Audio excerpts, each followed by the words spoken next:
বাংলাদেশ জাতীয়তাবাদী দলের বিএনপি মহাসচিব মির্জা ফখরুল ইসলাম আলমগীর জানিয়েছেন, অন্তর্বর্তী সরকারের প্রধান উপদেষ্টা ও অন্যান্য উপদেষ্টাদের সততা ও নৈতিকতার উপর তাদের পূর্ণ আস্থা রয়েছে। গতকাল শনিবার রাতে গণমাধ্যমে পাঠানো এক বিবৃতিতে তিনি এই অবস্থান স্পষ্ট করেন। মির্জা ফখরুল বলেন, আজকে একটি পত্রিকায় একজন সাবেক সচিবকে কোট করে একটি রিপোর্ট প্রকাশিত হয়েছে, যেখানে বলা হয়েছে যে ৮ জন অ্যাডভাইজার নাকি দুর্নীতির সঙ্গে জড়িত। এ ধরনের একটি প্রতিবেদন বেরিয়েছে। আমি স্পষ্ট করে বলতে চাই, এটি আমাদের কথা নয়, এর সঙ্গে বিএনপির কোনো সম্পর্ক নেই।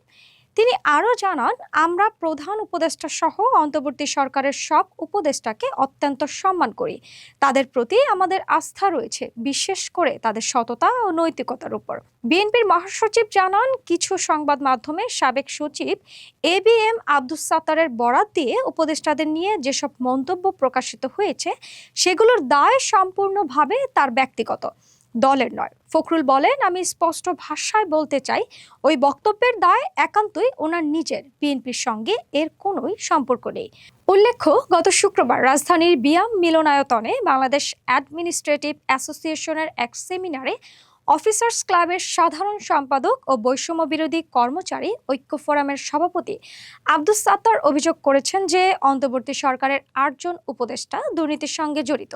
তবে তিনি কারো নাম উল্লেখ করেননি। তিনি বিসিএস প্রশাসন ক্যাডারের ৮২ ব্যাচের কর্মকর্তা।